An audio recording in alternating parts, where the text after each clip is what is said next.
অন্তর্বর্তী সরকারের প্রধান উপদেষ্টার পদ থেকে সরে দাঁড়াতে ডক্টর মোহাম্মদ ইউনূসকে আহ্বান জানিয়েছেন জাতীয় দর্শক, আমরা প্রত্যেকেই জানি যে শেখ হাসিনা যতই অপশাসন করেছে, দুর্নাম করেছে, শেখ হাসিনার কোনো জনসমর্থন ছিল না, নানাবিধ কথা আমরা শুনি, কিন্তু এটা প্রত্যেকেই কিন্তু মনে মনে বিশ্বাস করি এবং জানি যে আওয়ামী লীগের যে ভোটার সংখ্যা, সেটা শেখ হাসিনা দেশে না থাকা সত্ত্বেও প্রচুর পরিমাণ লাখো ভোটার সংখ্যা এখনো দেশে আছে। সবাই শুধু বলতেছে একটাই কথা, পালায়া গেছে, পালায়া গেছে।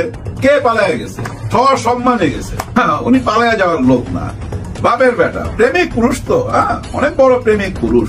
কথার মধ্যে কি রস কস, আরে বাপরে বাপ। হাসনাতের ঘোষণার পরপরই দেখা গেল রাতেই যমুনার সামনে অবস্থান নিয়েছে এনসিপির নেতা কর্মীরা। পুলিশ ব্যারিকেড দেয় এবং সেই ব্যারিকেড। দর্শক, প্রধান উপদেষ্টার বাসভবন যমুনাকে কেন্দ্র করে নতুন করে উত্তেজনা সৃষ্টি হয়েছে। একের পর এক মিছিল যমুনাকে উদ্দেশ্য করে বা যমুনার সামনে গিয়ে উপস্থিত হচ্ছিল জাতীয় নাগরিক কমিটির অন্যতম শীর্ষ নেতা সাবেক ছাত্র সমন্বয়। আমি যদি পরবর্তীতে কোন ধরনের ঘোষণা নাও দেয়, আপনাদের মঞ্জিলা মাকসে যাচ্ছে এই গণতন্ত্র সংগঠন আমার বিরুদ্ধে নিষিদ্ধ করা। ভিডিও ইন্ট্রো এবং থাম্বনেল দেখে নিশ্চয়ই বুঝতে পারছেন আজকে ভিডিও কতটা গুরুত্বপূর্ণ হতে চলেছে। না টেনে সম্পূর্ণ ভিডিও দেখতে হবে। আমি কোনো কথা বলতে চাই না, আমরা সরাসরি ভিডিওতে চলে যাব। তবে ছোট করে একটা রিকোয়েস্ট থাকবে, চ্যানেলে যদি নতুন হয়ে থাকেন তাহলে অবশ্যই চ্যানেলটিকে সাবস্ক্রাইব করবেন।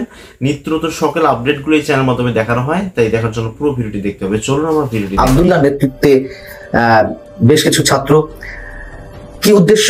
উদ্দেশ্য হচ্ছে আওয়ামী লীগকে নিষিদ্ধ করার নিশ্চয়তা দিতে হবে। রাত 10টার সময় যখন হাসনাত আব্দুল্লাহ নেতৃত্বে একজন ছাত্র সেখানে অবস্থান নেয়, তার আগে তিনি তার ভেরিফাইড ফেসবুকে যে পোস্ট দিয়েছেন তা হচ্ছে এরকম: গণহত্যাকারী আওয়ামী লীগের বিচার নিশ্চিত ও রাজনৈতিক কার্যক্রম নিষিদ্ধের সুস্পষ্ট রোডম্যাপ না হওয়া পর্যন্ত বৃহস্পতিবার রাত 10টা থেকে প্রধান উপদেষ্টার বাসভবন যমুনার সামনে অবস্থান কর্মসূচি চলবে। অর্থাৎ তারা লাগাতার অবস্থান নেবে, এটি তারা জানান দেওয়ার চেষ্টা করছে। এবং তিনি বলছেন, যার এজেন্ডায়, অর্থাৎ প্রধান উপদেষ্টাকে কেন্দ্র করে বলছে, গণহত্যাকারী আওয়ামী লীগ নিষিদ্ধের সুস্পষ্ট বয়ান নেই, তার সাথে আমরা নেই। তার মানে সরকারকে তারা পদত্যাগে বাধ্য করবে বা যা যা করার তা করবে। এবং এই ধরনের বক্তব্য আমরা গত কয়েকদিন ধরে জাতীয় নাগরিক কমিটির বিভিন্ন পর্যায়ের নেতা বা ইনকলাব মঞ্চ সহ আরো কি কি সংগঠন আছে তাদের পক্ষ থেকে দাবি তোলা হচ্ছে যে প্রয়োজনে এই সরকারকে তারা ফেলে দিবে বা পদত্যাগ করাবে, নতুন করে কোন সরকার তারা বসাবে। হাসনাত আব্দুল্লাহ তার ফেসবুক পোস্টে আরেকটি পোস্টে যেমন বলছে, হয়তো এটি বুধবার সকালে বা বুধবার রাতে বা বৃহস্পতিবার সকালে দেওয়া হয়েছিল, এখানে বলা হচ্ছে যে খুনিকে দেশ থেকে নিরাপদে বেরিয়ে যাওয়ার সুযোগ দেওয়া হয়, পুলিশ আসামি ধরলেও আদালত থেকে জামিন দেওয়া হয়, শিরিন শারমিনকে রাষ্ট্রীয় তত্ত্বাবধানে বাসায় গিয়ে পাসপোর্ট করে দেওয়া হয়, ইত্যাদি ইত্যাদি। কথা হচ্ছে যে এই যে এত এত দাবি তোলা হচ্ছে, ওই আমরা তো এর মধ্যে সমাজের যে আর যে অসঙ্গতিগুলো, ভয়ঙ্কর যে বিপদ সংকটগুলো আমাদের সাথে রয়েছে তা নিয়ে কখনো কোনো কথা বলতে শুনছি না। আওয়ামী লীগের বিচার আপনারা চাইতেই পারেন, আমরা অনেকেই চাই আওয়ামী লীগ নেতাকর্মীদের, দল হিসেবে আওয়ামী লীগের নয়। সবচেয়ে এই মুহূর্তে তুমুল যে উদ্বেগের বিষয়, তুমুল বিতর্কিত বিষয়, দিনটা অনেক লাকি হচ্ছে আমাদের রাষ্ট্রপতির জন্য, সাবেক রাষ্ট্রপতি আব্দুল হামিদ খানের জন্য। আর আমি যখন নিউজটা করছি ঠিক আনুমানিক ঘন্টাখানেক আগে প্রধান উপদেষ্টার বাসভবনের সামনে অবস্থান নিয়েছে হাসনাত আব্দুল্লাহ। এর পাশাপাশি বঙ্গভবনের সামনেও সেনা সদস্যদের উপস্থিতি বৃদ্ধি করা হয়েছে, নিরাপত্তা জোরদার করা হয়েছে।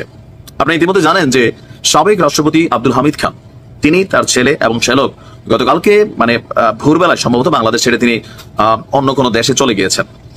এখন তাকে নাকি হান্নান মাসুদের পোস্ট বা আরো বিভিন্ন সমন্বয়কদের পোস্ট থেকে আমরা দেখছি যে এয়ারপোর্টে তাকে আটক করা হয়েছিল অথবা তাকে সেখানে থামানো হয়েছিল। এরপরে রাষ্ট্রপতি চুপ্পু সাহেবের কোন একটা ফোনে সেখান থেকে তাকে গ্রিন সিগন্যাল দিয়ে বাংলাদেশ থেকে যাওয়ার সুযোগ করে দেওয়া হয়েছে। এ নিয়ে আবার স্বরাষ্ট্র উপদেষ্টা বলছেন যে যারা এই ঘটনার সাথে জড়িত তাদের বিচার হবে। 3 জনের বিরুদ্ধে অলরেডি অ্যাকশন হয়েছে। তবে আমরা যতটুকু জানি রাষ্ট্রপতি আব্দুল হামিদ খান সম্পর্কে গণমাধ্যম বলছে কোন সংস্থার কাছে এমন কোন অভিযোগ বা তথ্য ছিল না, সো তিনি বাংলাদেশ ছেড়ে যাইতেই পারেন যদি তার বিরুদ্ধে কোনো মামলা চলমান না থাকে। কিন্তু সমন্বয়করা মনে করছেন যে না ভাই, এই ইন্টারিম সরকারকে জুলাই বিপ্লবীরা আর সাপোর্ট করতে পারে না, কারণ আওয়ামী লীগকে ব্যান করা হচ্ছে না, আরো নানান সমস্যা তারা ফোকাস করেছেন। আজকে বিভিন্ন সমন্বয়ক তাদের ফেসবুকে বিভিন্ন স্ট্যাটাস দিয়া মাঠটা গরম করছে। আর এর পাশাপাশি গেল কয়েকদিন আগেও হাসনাত আব্দুল্লাহ ডক্টর ইউনূসকে টার্গেট করে বলছিলেন যে কোন বিদেশি শক্তি আপনাদেরকে ক্ষমতায় বসায় নাই, ছাত্র জনতা বসাইছে, শহীদদের হিসাব নিয়ে আপনাদেরকে চলতে হবে, নানান বক্তব্য ছিল। তো এখন আমরা যতটুকু দেখছি যে এই মুহূর্তে আপনার হাসনাত আব্দুল্লাহর নেতৃত্বে, আমি যখন নিউজটি রেকর্ড করছি কাছাকাছি লেভেলে গণমাধ্যমে ফুটেজ আসা শুরু হয়েছে যে যমুনার সামনে তারা অবস্থান নেবেন এবং বঙ্গভবনেও আমরা দেখছি যে সেখানে নানান ধরনের ক্রিয়া প্রতিক্রিয়া চলছে। তাদের বক্তব্য, হাসনাতের বক্তব্য যে গণহত্যাকারী আওয়ামী লীগের বিচার নিশ্চিত এবং রাজনৈতিক কার্যক্রম নিষিদ্ধের সুস্পষ্ট রোডম্যাপ না হওয়া পর্যন্ত আজ রাত 10টা থেকে প্রধান উপদেষ্টার বাসভবন যমুনার সামনে অবস্থান কর্মসূচি চলবে, যার এজেন্ডায় গণহত্যাকারী আওয়ামী লীগকে নিষিদ্ধের সুস্পষ্ট বয়ান নাই, তার সঙ্গে আমরা নাই। এর আগেও 7ই মে রাত 3:05 থাই এয়ারওয়েজের একটি ফ্লাইটে সাবেক রাষ্ট্রপতি আব্দুল হামিদের দেশ ত্যাগের ইস্যুতে মাঠে নতুন করে আবার এই আওয়ামী লীগ নিষিদ্ধের কর্মসূচিকে বাস্তবায়ন করার জন্য নানাবিধ প্রক্রিয়া তারা চালু করবে বা সরকারের উপর চাপ প্রয়োগ করবে।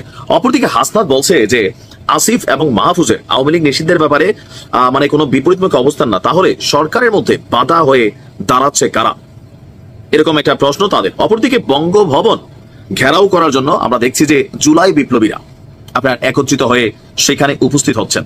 অপরদিকে মুগ্ধর ভাই স্নিগ্ধ তিনি জুলাই ফাউন্ডেশন থেকে আজকে তিনি তার দায়িত্ব থেকে সরে গিয়েছেন, তার দায়িত্বে নতুন আরেকজন আসছেন, তবে তিনি কোনো রাজনৈতিক দলে এই মুহূর্তে যোগদান করবেন না। মানে আজকের দিনে ভারত পাকিস্তান যুদ্ধের পাশাপাশি আওয়ামী লীগ এনসিপির একটা আমরা যুদ্ধ পরিস্থিতি দেখতে পাচ্ছি। এটার রেজাল্ট কি হবে বা হাসনাত আব্দুল্লাহরা সেখানে রাতের বেলা কারা কারা যাবেন, কতক্ষণ অবস্থান করবেন, বঙ্গভবনেও কি হবে, সরকার কতটুকু ক্যাপাবল আছে যে এইরকম যে কোনো দাবির সামনে মাথা নোয়াই ফেলবে, নাকি আসলে সরকার সরকারের গতিতে চলবে, এখানে নানান প্রশ্ন সামনে তৈরি হয়েছে।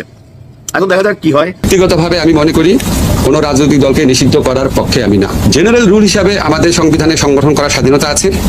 আওয়ামী লীগ বাংলাদেশের স্বাধীনতা সংগ্রামে নেতৃত্ব প্রদানকারী দল, বিভিন্ন গণতান্ত্রিক সংগ্রামে এই দলটার অবদান ছিল।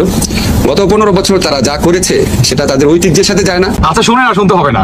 আসিফ নজরুলের যে ফুল বক্তব্যটি সেটি হচ্ছে আপনার আওয়ামী লীগ যদি নির্বাচনে মানে বাংলাদেশের আপনার সামনের নির্বাচনে কেন্দ্র করে যদি আওয়ামী লীগ অংশগ্রহণ করতে চায় তাহলে তারা অংশগ্রহণ করতে পারবে আইনতভাবে এবং তাদের দলকে নিষিদ্ধ করার পক্ষে নয়। ওটা থেকে আপনারা তো শুনলেনই যে আপনার আসিফ নজরুল তিনি বললেন যে বাংলাদেশের সার্বভৌমত্ব, বাংলাদেশের স্বাধীনতার ক্ষেত্রে বাংলাদেশের ভাষা আন্দোলন আরো অনেক ইতিহাসের সাথে আওয়ামী লীগের অনেক বড় অবদান আছে, অতএব এই অবদানকে অস্বীকার করার কোনো সুযোগ নেই। উল্টো দিকে আপনার আসিফ নজরুল তিনি উপদেষ্টা বা আপনার সমন্বয়কদের যারা নাকি আওয়ামী লীগকে নিষিদ্ধ করতে চায় তাদের উদ্দেশ্য তিনি বলেন যে একটা দলকে, যে দলটার নাকি প্রায় কোটি কোটি সমর্থককারী বা আপনার প্রায় 40 থেকে 50% মানুষ এই দলটাকে সমর্থক করে, অতএব এই দলটাকে কোনোভাবেই আন্ডারগ্রাউন্ডে কিংবা নির্বাচন থেকে বহিষ্কার রেখে আপনি এই নির্বাচন কখনোই সুষ্ঠু বলে বহির্বিশ্বেও আপনি এটা প্রুফ দিতে পারবেন না বা এই নির্বাচন গ্রহণযোগ্য হবে না। উল্টো দিকে আসিফ নজরুল তিনি বললেন এই সামনের বাংলাদেশের নির্বাচনকে কেন্দ্র করে যদি আওয়ামী লীগকে আমরা কথার কথা যদি আন্ডারগ্রাউন্ডে পাঠিয়ে দিই, অতএব তাদেরকে নির্বাচনে আমরা আনলাম না বা জোর জবরদস্তি করে আমরা তাদেরকে নিষিদ্ধ করে দিলাম, তাহলে পরিস্থিতি আরো অনেক খারাপের দিকে যাবে, দেশের জনগণ আরো উস্কে উঠবে, বাংলাদেশে আরো অস্থিতিশীল হবে, দেশে কখনোই শান্তি ফিরে আসবে না। অতএব কোনো দলকে, বিশেষ করে যেই দলটা নাকি বাংলাদেশের ইতিহাসের সাথে জড়িত, যেই দলটা নাকি বাংলাদেশের সার্বভৌমত্ব স্বাধীনতার ক্ষেত্রে অন্যতম একটা ভূমিকা পালন করছে বা যেই দলের হাত ধরে আজকের এই বাংলাদেশ, সেই দলটাকে কখনো নিষিদ্ধ করার পক্ষে নয়। আসিফের সাথে আমি এই কথার সাথে সহমত যে 15 বছর আপনার আওয়ামী লীগের হাইব্রিড নেতাকর্মীরা যে বা যারা মানে যা কিছুই করছে এটা এই দলের সাথে যায় না, এটার সাথে আমি 100% সহমত। কারণ ভাই হাইব্রিড নেতাকর্মীদের কারণে আপনার আওয়ামী লীগে কিন্তু আজকের এই দিন বা আজকের এই অবস্থা। দর্শক এই ভিডিওটিতে দেখলেন এবং প্রতিবেদনটি দেখার পর আপনাদের কি মন্তব্য সেটা আমাদের কর্মসূচির বাংলাদেশের বর্তমান প্রেক্ষাপট অনুযায়ী এই ব্যাপারগুলো খুবই চলছে এবং অনেকে অনেক কথা বলছেন, তবে দর্শকের কি মন্তব্য এটাই আমরা দেখতে চাই। দর্শক এই ব্যাপারগুলো আপনাদের মন্তব্যটি না জানাতে কোনোভাবেই ভুলবেন না। আজকে ভিডিও পর্যন্তই, আল্লাহ হাফেজ।